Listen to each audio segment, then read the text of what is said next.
Assalamu alaikum wa rahmatullahi ta'ala wa barakatuh. Vous qui nous suivez donc sur les réseaux sociaux, sur la magie de l'internet, sur tous les supports. La déclamation en ce 26e jour vient de se terminer. Nous enchaînons sur la relation que nous faisons chaque jour sur les écrits du Cheikh. Aujourd'hui, nous avons choisi de vous parler de Ayyassa. Ayyassa, c'est un titre très connu, surtout pour ceux qui sont intéressés par les études sur l'itinéraire du Cheikh. Mais c'est un khassida incontournable par rapport à son contenu, mais également par rapport à l'itinéraire que le Cheikh dresse dans ce poème. Et Ayyassa, figurez-vous, c'est l'incipit, comme toujours, mais le poème en soi est un acrostiche du verset « Inna ibadi laysa lakalim sultanu » qui est le 65e verset de la sourate 17, la sourate Al-Isra, le voyage. Et Allah dit à ce propos, quant à mes serviteurs, tu n'auras aucun pouvoir sur eux.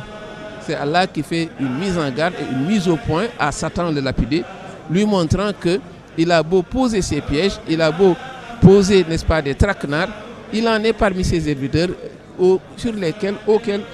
avec lesquels il n'aura aucune prise. C'est pourquoi le verset en soi a été choisi par le Cheikh et en a fait un acrostiche. Cela veut dire que sur chaque lettre, il compose un vers qui commence par la dite lettre. Et au total, on a 23 lettres. Donc, le khassida compte 23 vers. 23 vers donc composés dans la métrique Rajaz, comme Diawartu, comme Tuhfatu, comme Jalibatul Maraqib. Donc, c'est la métrique Rajaz qui a été convoquée ici. Il importe également de s'appesantir sur la technique de composition.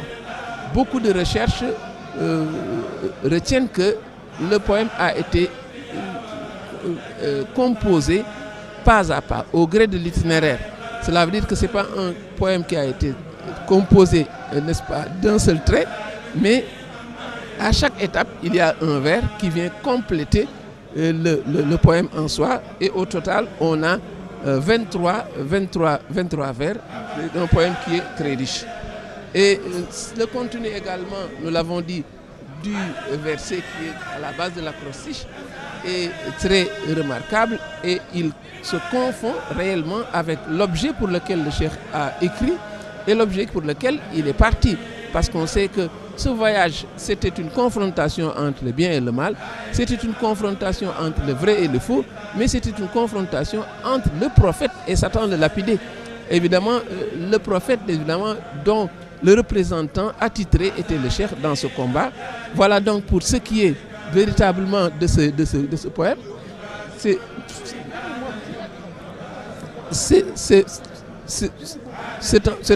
un poème, n'est-ce pas, qui a été composé, n'est-ce pas, dans les dessins, de prouver encore que Satan, devant ce combat, est quelqu'un qui va toujours mordre la poussière.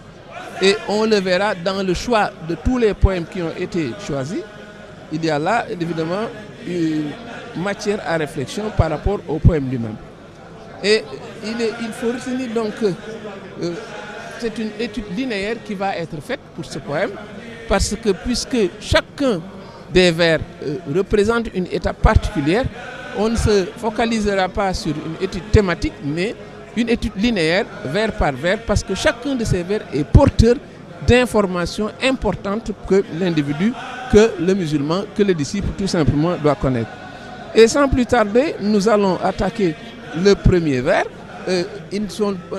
On ne s'étonne pas que le premier vers parle de Djewal parce que tout est parti de Djewal. C'est là que le Cheikh devait rencontrer le plénipotentiaire du gouverneur de Saint-Louis, qui avait envoyé une troupe, n'est-ce pas, pour aller le prendre, n'est-ce pas, pour aller le cueillir, pour utiliser le langage des militaires. Et le Cheikh au vers 1 dit Allah a déçu Satan sur mon compte quand je l'ai appelé, disant ô toi mon allié. Ce premier vers à lui tout seul est tout un programme et mériterait qu'on le commente même sur plusieurs minutes, même sur une durée très longue. Ça pouvait faire l'objet d'une étude à lui seul pour ce vers-là. Parce que le Djewal, c'est la première étape, c'est le premier contact entre le Cheikh et le plénipotentiaire du gouverneur. Et il y avait eu une faction qui a été envoyée pour aller le cueillir, manu militari, et l'amener auprès du gouverneur. C'était ça leur dessein, c'était ça leur objectif. Mais on verra que le cheikh ne va pas obtempérer. C'est le premier échec cuisant que le colonisateur va avoir, puisque leur dessein c'était de le prendre et de l'amener Mani Militari. Mais le cheikh, on le sait, va passer la nuit, parce que leur a-t-il rétorqué: je n'ai pas eu l'injonction du maître suprême, l'injonction de Dieu le Très-Haut pour partir. C'est pourquoi il ne va pas partir, il va se passer la nuit à Djéwel. Donc Djéwel, déjà de façon prémonitoire, présente ou montre que la défaite sera cuisante pour le colonisateur, parce que le premier contact est la première défaite pour le colonisateur. Donc voilà donc pour ce qui est du premier vers, Djéwel.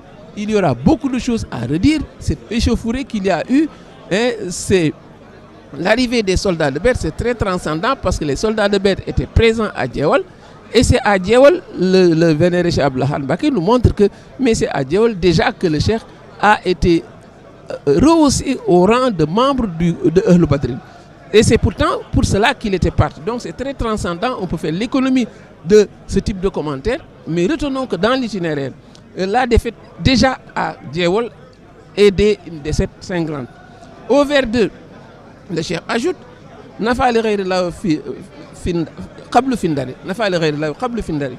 par l'intermédiaire des vaillants soldats de Bède, Dieu a dissipé mes ennuis à Saint-Louis. Et il faut dire en passant que Ndari fait référence à Ndar, qui est le nom en Wolof de la ville de Saint-Louis, de l'île de Saint-Louis. Et là également, ce vers 2 attaque directement l'étape de Saint-Louis en faisant l'économie de l'étape de Koki, de l'étape de Louga.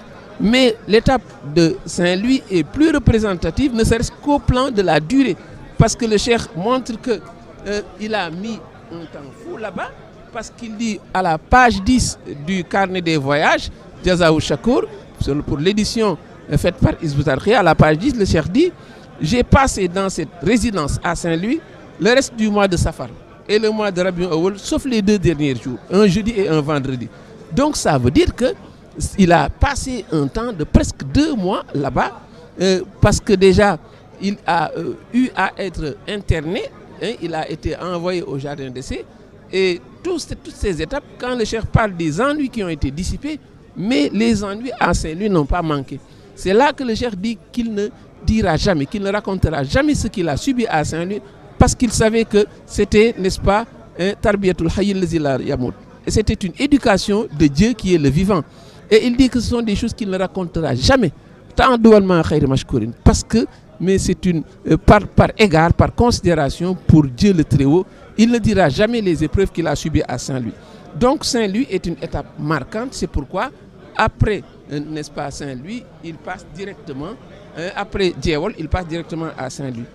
Et évidemment, c'est également à Saint-Louis qu'il a été mis en confrontation avec un lion affamé, mais en vain. Donc ça veut dire que les ennuis, c'est un terme très diplomatique pour le dire, mais c'est un euphémisme pour le dire, mais il y a eu des exactions profondes à Saint-Louis, mais le cheikh a échappé à cela grâce à Dieu le Très-Haut.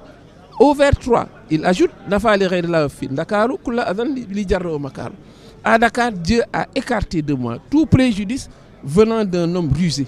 On sait également que Dakar, c'est 3 jours à Dakar, c'est 3 nuits passées à Dakar, mais ont été un calvaire monstre pour le cheikh. On l'a mis dans une chambre à gaz, parce que le cheikh, dans cet euphémisme et cette volonté de ne pas étaler à la face du monde ses souffrances, dans Jazaou Chakour, toujours, il dit: c'est une chambre dans laquelle on n'introduit pas quelqu'un à qui on veut du bien. Vous voyez, c'est le terme très diplomatique, c'est l'euphémisme très feutré qu'il utilise pour ne pas dire ouvertement, de façon crue, ce qu'il a suivi. Mais Saint-Louis, Dakar a été un calvaire monstre pour le cheikh. C'est pourquoi donc le cheikh dit tout simplement: Dieu a écarté tout préjudice venant d'un homme rusé. Donc les recherches s'accordent pour dire que c'est dans une chambre à gaz qu'il a été introduit. Et malheureusement, évidemment, pour eux, cette tentative a échoué, parce qu'on sait que même s'ils ont dit qu'il faut l'éloigner, mais c'est une chose qui, évidemment, qui est une façade, mais l'objectif c'était de l'éliminer purement et simplement. On sait également qu'à Saint-Louis, il a eu à faire face à ce conseil privé avec ce procès unique, ce procès ridicule où on prononce un serment ou bien une sentence sans précision temporelle. Il sera interné au Gabon, pas 1 an, ni 2 ans, ni 3 ans, mais interné tout simplement. Ensuite, il sera interné jusqu'à ce que l'agitation causée par ces enseignements soit oubliée, disent-ils, au Sénégal. Cela veut dire que c'est le seul cas où on voit où la fin de l'épreuve ne dépend pas du mise en cause, mais du comportement des autres. Si les autres l'oublient, lui, il sera sauf. Ça veut dire donc que cela ne dépend plus du mise en cause. Et enfin, la dernière étape par laquelle nous allons nous arrêter aujourd'hui pour continuer demain, il dit à bord du paquebot, le Clément m'a appris que j'étais le serviteur de Médine. Être serviteur de Médine, ce n'est pas un titre glorieux, ce n'était pas une palme, ce n'était pas un réconfort, mais au contraire, c'était également des exactions. On sait que c'est dans le paquebot qu'il a eu à être confronté à un taureau qui sera excité contre lui, mais le coureur va s'envoler comme s'il avait des ailes. On sait également qu'on va lui faire subir toutes sortes de tracasseries, faire sortir ses bagages, l'amener sur le pont où il y avait de l'eau, où ses bagages, ses écrits vont être mouillés par l'eau, toute chose qui va lui faire très mal, mais on sait également que de bout en bout, le poème évoque ce qu'il a subi, parce que c'était le contrat qu'il avait signé avec le prophète Mohammed, paix et salut sur lui, de subir, d'encaisser, d'endurer, sans broncher jusqu'à la fin. Et nous nous arrêtons aujourd'hui à l'étape du paquebot pour continuer dans les autres étapes de Ayassa. Merci de nous avoir suivis. À bientôt dans une autre relation.